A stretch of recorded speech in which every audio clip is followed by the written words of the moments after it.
వరంగల్ హన్మకొండ నగరంలో ఫుట్పాత్లు మాయమైపోతున్నాయి.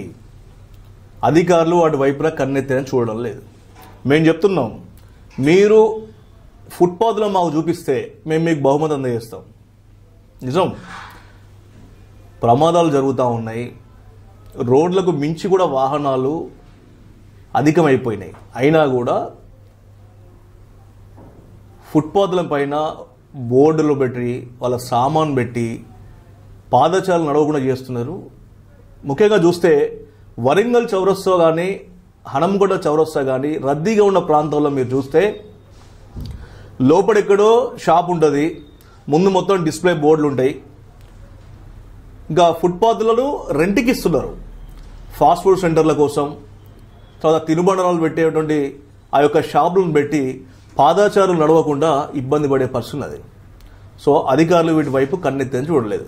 ఇక ముఖ్యంగా చూస్తే హనంకొండకు సంబంధించిన చౌరస్తాన్ని చూస్తే మనకు ఆసుపత్రి ఉన్నటువంటి ప్రాంతం, ఆ బస్టాండ్ సరౌండ్లో ఉన్నటువంటి బస్ డిపో వెనుక నుంచి చూస్తే ఆ సరౌండ్ మొత్తం కూడా ఆసుపత్రులు ఎక్కువ ఉన్నాయి.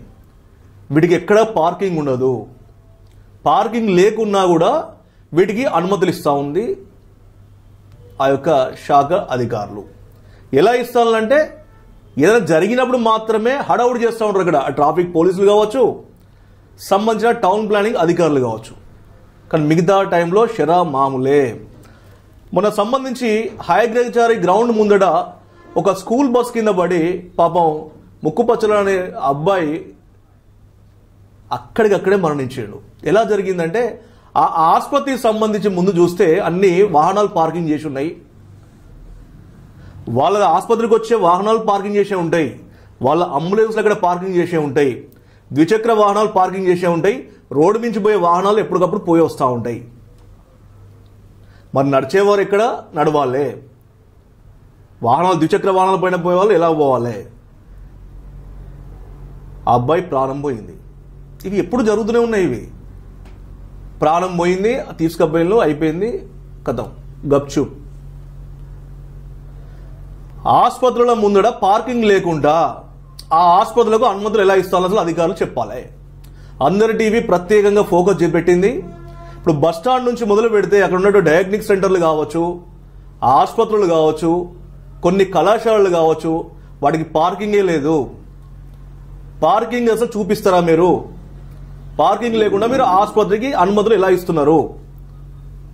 ఫుట్పాత్లు కబ్జా చేసిన వారి పైన ఎందుకు మీరు చర్య తీసుకోవడం లేదు?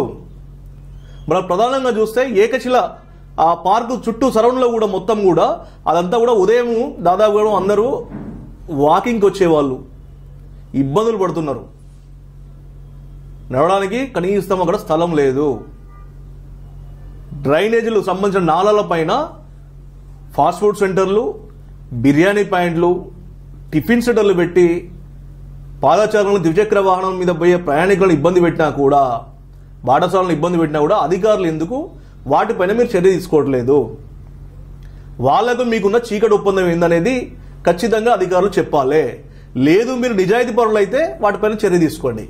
ఇప్పుడు మేము ప్రతి ఒక్క సంబంధించినటువంటి ఆసుపత్రుల వద్ద ముందు పార్కింగ్ లేకుండా, అసలు వాళ్ళ పార్కింగ్ లేకుండా మీరు అనుమతులు ఎలా ఇచ్చేయాలి అనేది ఖచ్చితంగా ఇప్పుడు ఉన్నతాధికారుల దృష్టి తీసుకుపోతాం, కలెక్టర్ గారి దృష్టి తీసుకుపోతాం. ఖచ్చితంగా అందరి టీవీ ప్రత్యేకంగా ఈ కార్యక్రమాన్ని ఇయ్యాలతో ప్రారంభించింది. పూర్తి స్థాయిలో పార్కింగ్ లేని ఆసుపత్రులను మీరు ఎలా అనుమతులు ఇస్తున్నారనేది మాత్రం ఖచ్చితంగా ఉన్నతాధికారుల దృష్టికి తీసుకుపోయే ప్రయత్నం అందరి చేస్తుంది. ఇప్పటికైనా మీరు అధికారులు ఒక్కసారి వారిపైన చూడండి, పార్కింగ్ లేని వారిపైన చర్యలు తీసుకోండి. ఆ ముందు అంబులెన్స్లు ఆగి ఉంటాయి, ద్విచక్ర వాహనాలు ఆగి ఉంటాయి, కార్లు ఆగి ఉంటాయి. కనీసం వాళ్ళ కారు పార్క్ చేసుకోవడానికి కూడా వాళ్ళకి పార్కింగ్ లేదు. మీరు అనుమతులు ఎలా ఇస్తున్నారనేది మీకే తెలవాలి. ఫుట్పాత్లు కబ్జా చేసిన వారిపైన ఖచ్చితంగా మీరు చర్యలు తీసుకునే వరకు మాత్రం అందరి టీవీ ఎట్టి పరిస్థితుల్లో కూడా వదిలిపెట్టదు.